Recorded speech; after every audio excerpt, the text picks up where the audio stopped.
waladdallin. Bismillahirrahmanirrahim.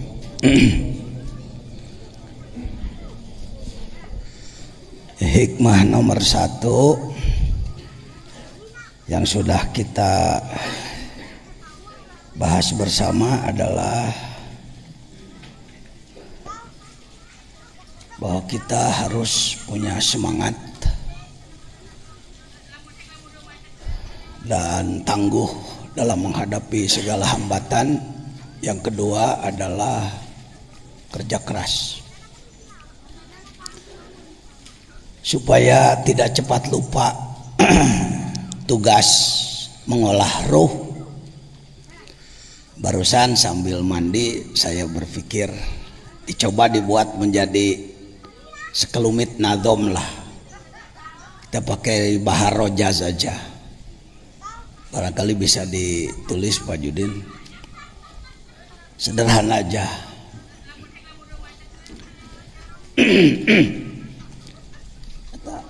Mana di Mang Jamal mana? Malamat wae. Anas datang deh. Tanu limaan ulah jauhnya. Loba keperluan kita hilap di naon. Selampe. Oke. Alam mulki mal selampe mal. Malakut jabarut lahut mangga. Malakut jabarut lahut jasad kolbu fuad siri olah tungtut. Pakai Sunda aja dulu ya. Jasad kolbu fuad siri olah tungtut mangga. Alam malakut jabarut lahut jasad kolbu fuad siri olah tungtut. Ruh jismani sultani, ruh jismani rohani sultani kudsi mangga.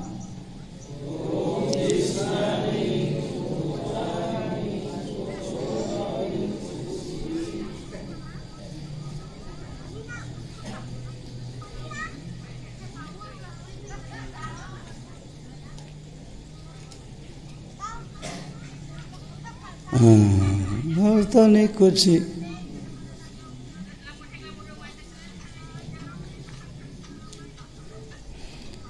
Urang terus berjuang nembuskeun diri. Lah kitu nadobna. Urang tembus berjuang urang terus berjuang nembuskeun diri. Yuk.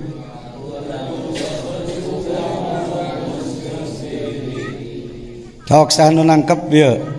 Tan ajengan tantan. Dimulai. Margi setiap orang bade mulai hikam saya apa itu memandangkeun heula nazom nu nembe. Tadi teh hikam jadi teu berdaya guna, teu berfungsi upami urang teu apa keur naon ngaji hikam teh gitu.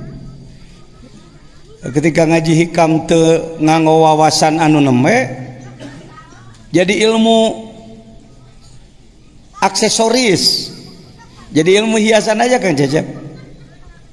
Nggak jadi ilmu berfaedah, karena memang yang mengkajinya juga tidak sedang melakukan suluk, melakukan perjalanan ruh kepada Allah.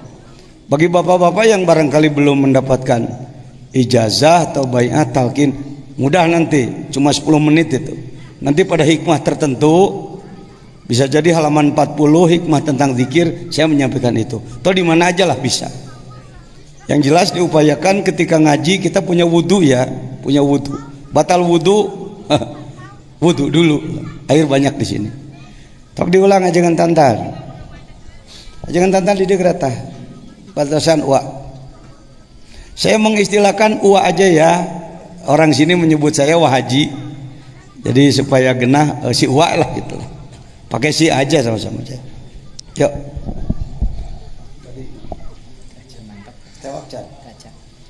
Ya siapa aja, ayo sama-sama.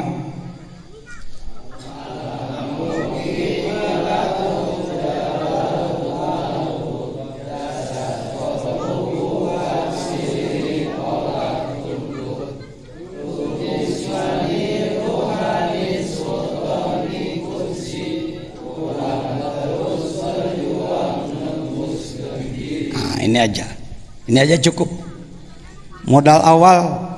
Dan ini dolatul mukminin, ilmu Islam yang hilang, sengaja dijauhkan oleh musuh Islam. Apakah dia Yahudi, Nasrani? Sebenarnya ada yang lebih dari Yahudi, Primason. Ngomong begini beresiko Pak, ngomong begini beresiko. Sebab ngomong begini langsung ditangkap oleh apa itu, alat komunikasi mereka, alat sadap mereka. Kalau kalangan umat Islam yang ngerti-ngerti Primason, itu TO itu jadi target operasi, namanya cepat ditandai. Jangan heran kalau dulu waktu terjadi naon baheula teh kiai dibunuhan teh ninja di Sukabumi yang paling awal ditandai saya Pak. Ditandai di batu-batu pakai arah panah bahwa orang yang paling awal harus dibunuh Jejen itu. Karena saya tahu Primason. Primason itu bukan Yahudi, bukan Nasrani, tapi kelompok yang ingin mendirikan kerajaan absolut, kerajaan mereka. Sebutlah Fir'aun masa kini.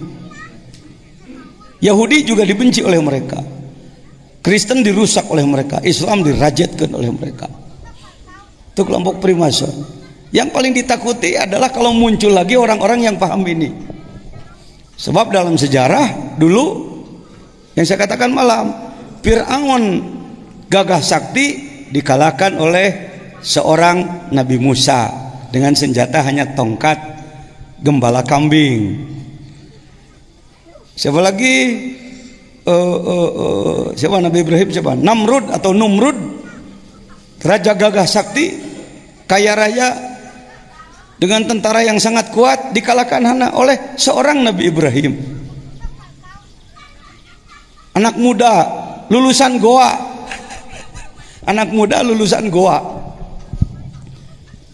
Nabi Musa juga lulusan Goa, Goa Tursina, Tur gunung, Sina Sinai, Gunung Sinai. Saya sudah ke sana, walau tidak naik ke atas Pak.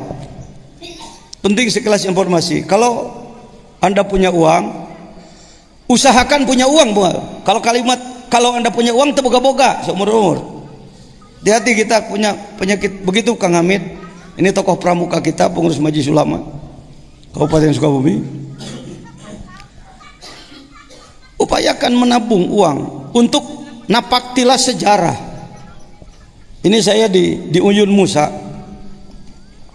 Uyun Musa itu batu yang dipukul oleh tongkat Nabi Musa. Ini batunya Pak. Dan ini airnya disalurkan sekarang pakai besi.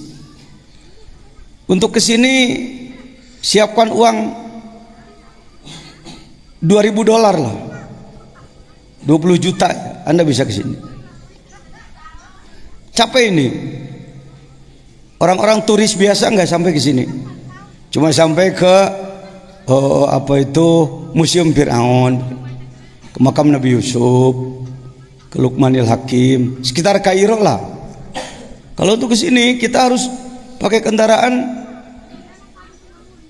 14 jam dari Kairo menuju Iskandaria, terusan Suez ke Sinai, Sinai ke selatan lagi. Disinilah dulu Nabi Musa membawa Bani Israel. Wa idzistasqa Musa liqaumihi. Terus lupa saya. Ini Wa istasqa Musa liqaumihi faqulna drib bi asokal hajar. Pukulkan tongkatmu pada batu di depanmu. Trok dipukul, fan fajarat min husnata asyrataina. Saya dulu belajar di Pengarsa Para Guru, menerjemahkannya. Ini terjemah yang ada ini, syukuri Indonesia punya Quran yang sudah diterjemahkan. Tapi untuk ulama tidak cukup dengan itu, Pak. Kalau umat Islam ingin bangkit kuat kembali, pribadi-pribadinya menjadi rijal, menjadi lalanang, jelema-jelema beye, luhad lahed, gulak-gilak kos keong gitu. Mulekna dina urusan beteng, pejit, nyatu, wibawa lemet, sekedar khutbah Jumat, ayuhanas itakullah, gitu-gitu aja mainannya. Kita tidak akan maju, Pak. Kita akan hancur, Pak. Tasawuf tarekat itu pergerakan sebenarnya, bukan orang ngumpet meninggalkan tanggung jawab. Mari saudara. Kenapa perjuangan kita selalu kandas? Melalui partai A, B, C, D, E, F, G, H. Karena partai tujuannya terjebak di gawang kecil, gawang-gawangan, yaitu jadi anggota dewan, jadi presiden. Kepuasannya di situ. Saya paham politik. Saya orang politik 40 tahun ya. Aktif dalam politik 30 tahun.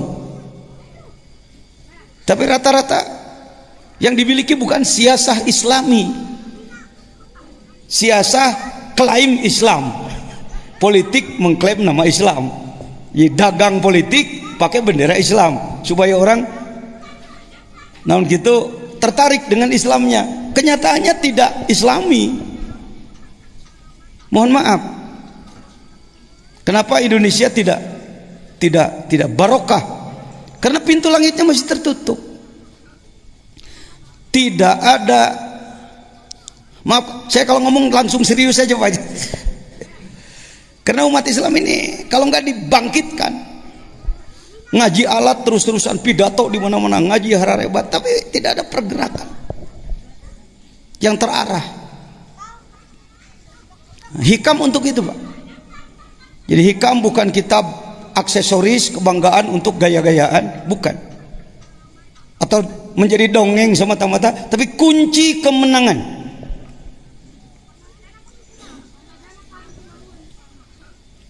Ratusan tahun Baitul Maqdis dipegang oleh Kristen.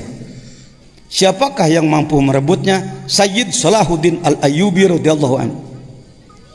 Berapa tentaranya? 200.000. Mengapa tentaranya? Bayangkan, dari Irak berjalan sampai ke Palestina, berapa ribu kilometer itu, 200.000 orang, dan menang merebut kembali Baitul Maqdis, sehingga Baitul Maqdis dipegang oleh Islam. Siapakah pasukannya? Murid Syekh Abdul Qadir, itu para ahli tasawuf. Ya, jadi tasawuf bukan kayak mah kayama jebret-jebret nyalahkeun batur. Bukan. Tasawuf itu cerdas, tasawuf itu gesit, tasawuf itu giat, tasawuf itu maju. Tasawuf itu disiplin. Militer, Pak.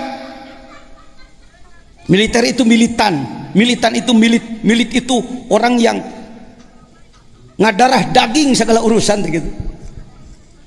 Ya. Nah, ini barisan militansi Islam, Sufi itu begitu dari sananya.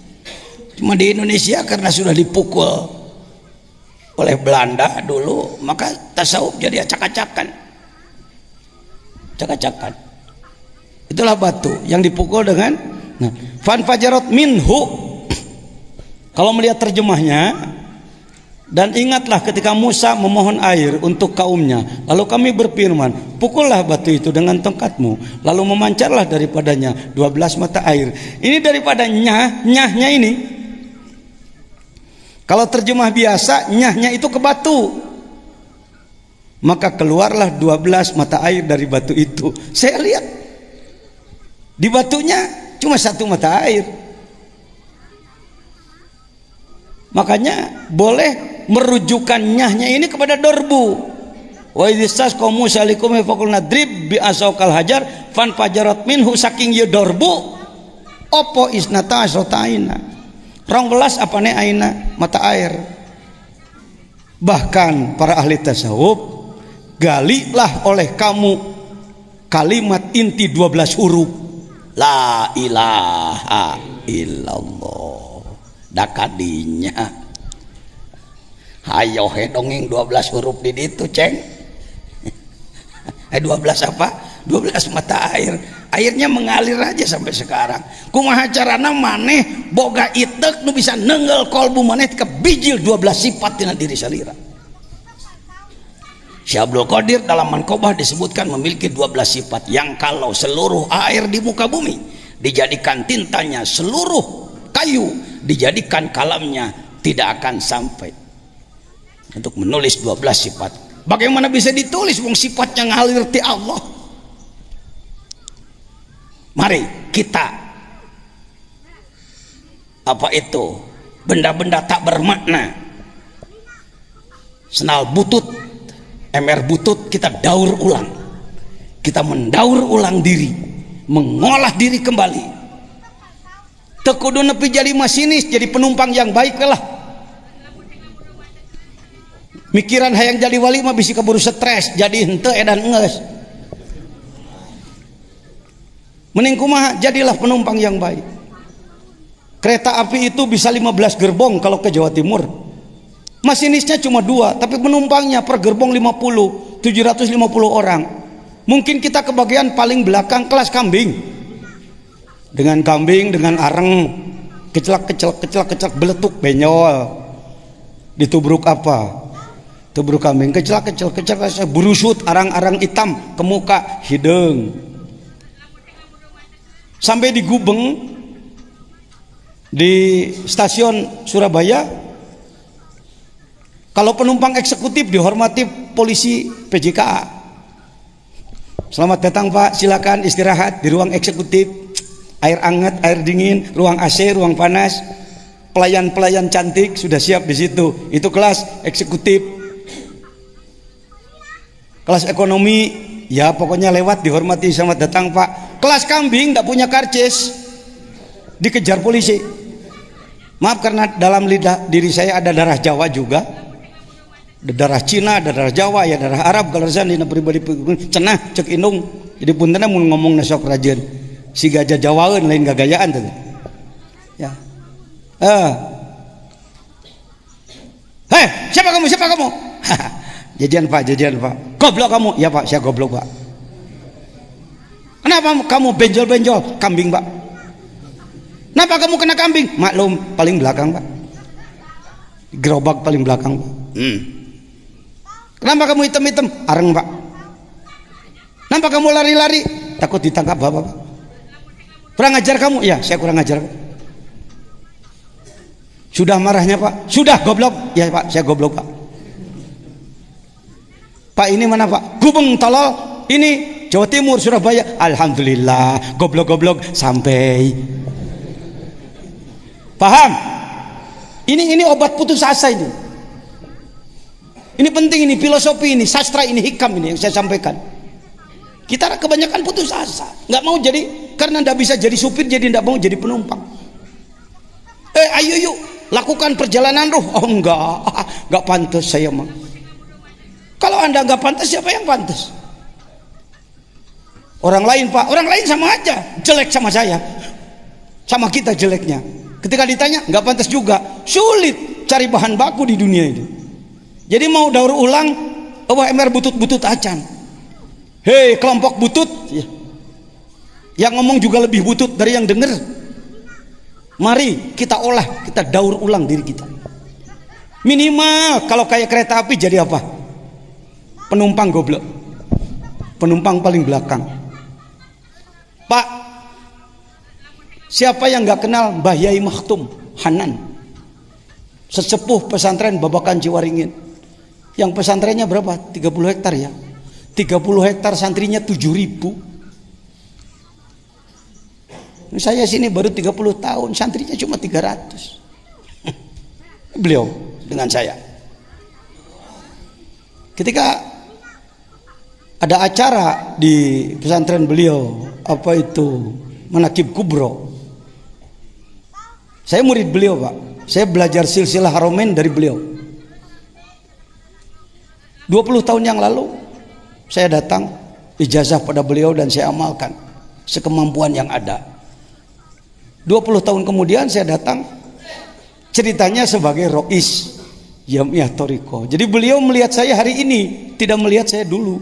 Saya tetap datang ke situ sebagai si jajan yang dulu, yang miskin, yang sengsara. Nah, ketika dalam dialog, maaf saya sitir, ini ada keluarga beliau, murid beliau. Beliau mengatakan kepada saya, "Yai jajan, bicaralah. Jangan menunduk-nunduk begitu. Saya memerlukan masukan. Saya ini goblok, saya ini tolol." Bayangkan seorang syekh yang banyak orang memandang beliau sebagai wali min auliyaillah, bicaranya seperti itu. Itu orang-orang bertanggung jawab. Begitu Pak perasaan hari ini, walaupun oleh orang lain sudah dibesarkan, dijempolkan, disyekhkan, diapakan, dia tetap, buktinya kita masih kalah, kita masih ketinggalan, kita masih dilindas. Mana kebangkitan, mana kebangkitan. Saya sebagai formatur kemarin mengajukan beliau sebagai mustasyar Nahdlatul Ulama Jawa Barat. Pengarsa Abah Suryalaya yang sudah dikenal betapa banyak karomah yang melimpah dari Allah melalui beliau. Ketika ditanya, Abah mah kieu bager. Bah sudah sampai di mana dikirnya? Abah mah macul aja, jangankan panen, tandur aja belum. Ini beliau.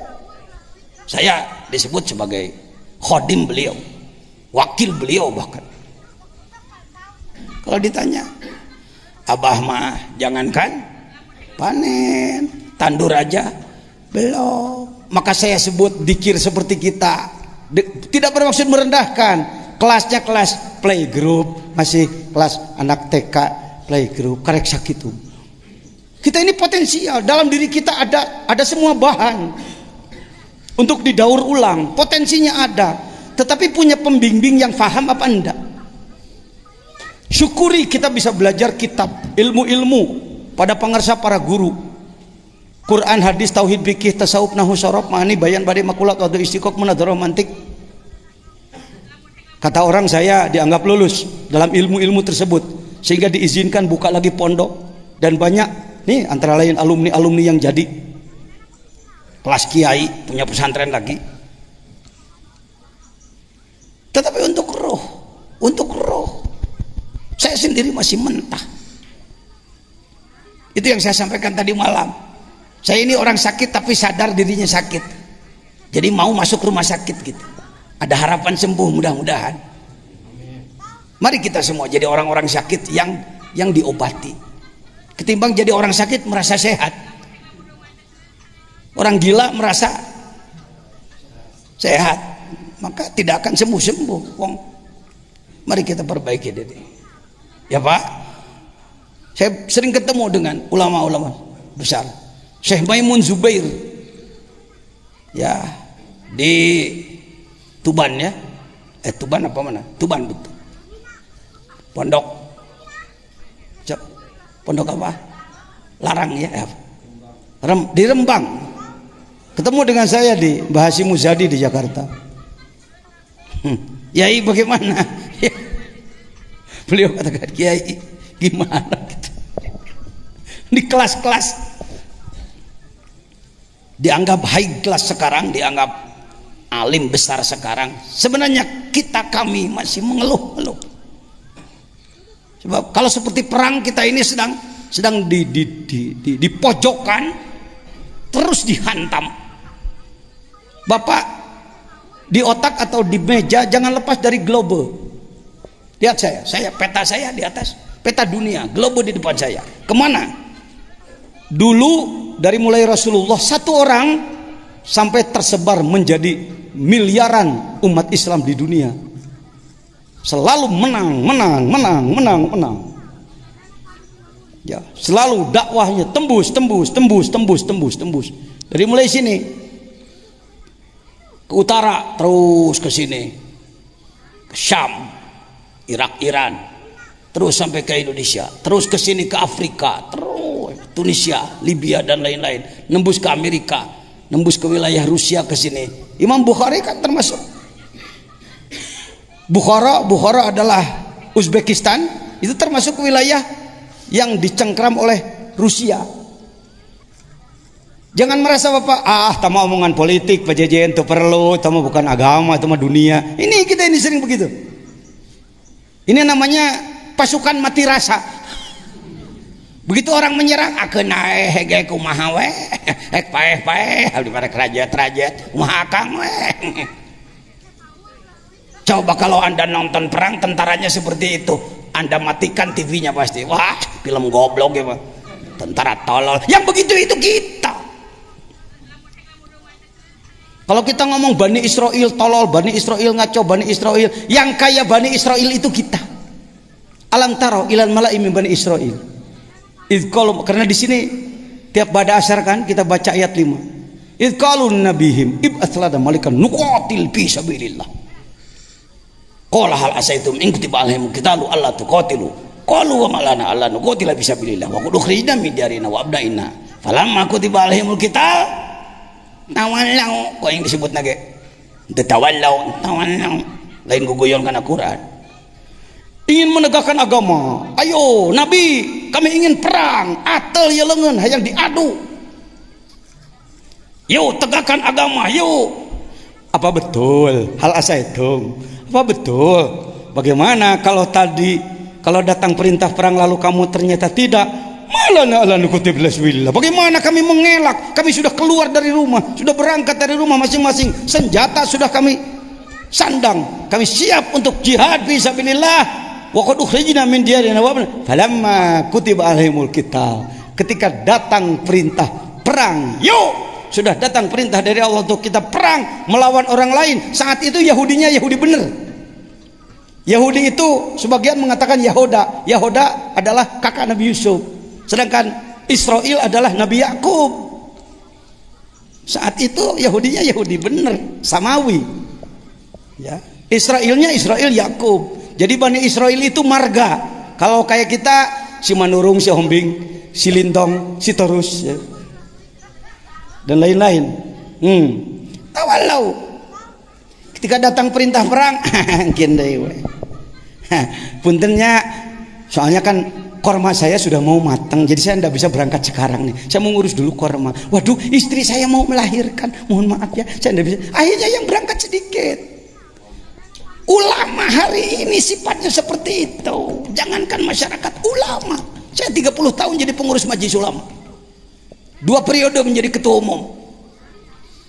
Di Nahdlatul Ulama ceritanya di Makassar perumus. Kawanin lagi. Mohon maaf bukan sombong. Saya perumus di kawanin perundang-undangan tentang penegakan syariat Islam. Semua di Sukabumi dulu, tegakkan syariat Islam, menjelekkan pemerintah, menjelekkan itu ini. Ketika saya buka tahun 2002, situasi reformasi, dibuka penegakan syariat Islam, saya katakan. Saya setting para pimpinan daerah. Dari mulai bupati, Dandim, Kapolres, dan lain-lain. Ini sejarah ini, Bu. Jangan kalah oleh polisi, Pak. Kita harus selalu punya data, Pak. Ini Pak Bupati kita nanti akan hadir ke sini. Selalu merapat kepada saya walaupun sudah tidak jadi bupati. Ini Dandim kita dulu. Letkol Said, ini AKBP AKBP Rusli Nasution. Ini ketua MUI dulu. Waktu itu saya ketua fatwa. Ini DPRD ini. DPRD Pak Haji Uka, Pak Haji Wawan. Ini tokoh ini yang munajat 5 tahun dengan timnya supaya Sukabumi bisa mendeklarasikan syariat Islam. Ini pakai munajat 5 tahun, Pak. Nggak bisa ngomong syariat Islam. Harus ada paradigma hero-nya. Ini hero nggak dilirik sih. Oh, hero itu kan sebelum jadi nabi, jangan dilirik Pak Jajan, itu bukan aturan. Setelah Nabi Muhammad jadi nabi, baru itu aturan. Ini kita ini membodoh-bodohi diri. Tidak akan turun malak Jibril kalau tidak ada Rasulullah 5 tahun di Gua Hiro. Daerah manapun ingin menegakkan syariat Islam, omong kosong Anda. Saya tanya, mana tim munajatnya? Udah belum punya Pak Kiai. Sudah 60 rombongan. Kota, kabupaten, provinsi yang datang ke Sukabumi untuk sharing, bertanya. Antara lain Al Mukarram, Ketua MUI Serang. Ini ada orang Serang mungkin, ada orang Banten nih. Datang ke sini satu rombongan. Sekretaris umumnya alumni Sudan. Yang mengatakan, "Jak Kiai, kula ngadenge Sukabumi negakeun syariat Islam. Aman-aman bae masalahnya. Jak kula di Banten geus 3 tahun hayang negakeun syariat Islam teu bisa-bisa pasti bae." Jak kumaha? Kuring ditanya, "Ja urang Banten kan tukang tapa." Kula rek nanya sabaraha urang teh munajatna di mana? Apa di Cikadueun, apa di Maulana Hasanuddin, apa di Gunung Karang di mana? Ya henteu teu make munajat gitu. Ya pantes satu. Kalau dulu orang Sukabumi aprak-aprakan ke Banten ngalalana neangan ilmu nanti balik. Orang Banten darah tangga Sukabumi. Bertanya. Gorontalo baik. Aceh dengan semangat dari dulunya tentang syariah Islam dengan hormat, lebih hebat di politiknya. Kalau dilihat peribadatan mohon maaf. Saya lumayan 10 hari di Aceh, santri saya 40 hari pasca tsunami di Aceh. Ceritanya kan syariah Islamnya gaungnya luar biasa. Pas dilihat, mohon maaf, berjamaah subuh saja ajar. Nih, kejadian Aceh. Dan lain-lain, ini saya di tengah laut Aceh bersama Pak Wahfiuddin yang sering di MNC TV, sekarang dulu di Trans TV selama. Teman saya, beliau tim saya. Ini Pak Wahfi, ini Pak Jajan di Lamno, karena di sana banyak ulama tasawuf yang memerlukan bimbingan kembali. Lanjut. Ya sudah cukup. Karena Pak, jadi ngaji hikamna kudu make naon lah kuanya dekat. Atul. Jangan jadi Bani Israil. Pak Jajan sekarang sudah membuka keran deklarasi penegakan syariat Islam untuk Indonesia. Saya berupaya memasukkan yang kita baca malam tadi. Apa? Gerakan dekat nasional pengamalan ajaran Islam secara benar. Itu Pak, itu kunci bangkit itu. Puluhan kelompok ngaku akan membangkitkan Islam, akan membangkitkan Islam. Saya tanya, mana payung hukumnya Anda? Yang dibina cuma kelompok sendiri, tidak membina semuanya, tidak pure. Ujung-ujungnya apa itu? Ada egosentris, asobiah, kesombongan kelompok. Kelompok saya paling hebat, kelompok saya paling hebat, orang lain jadi lemah. Ini kaitan dengan hikam. Hikam itu untuk ini Pak. Awali dari diri pribadi, ibda binafsik, keluarga, tetangga. Mulailah dari satu kampung dulu. Enggak kecil Pak. Kalau Bapak bisa menggerakkan satu kampung, gerakan pengamalan rukun Islam, satu kampung saja. Satu kampung rata-rata sebut 500 jiwa. Jadi saudara sudah punya pasukan 500 itu. Ustadz kampung itu gitu kuduna. Lain dalam di ustadz kampung, ayuhan nas itakullah. Tombak dipegang itu senjata, formal itu.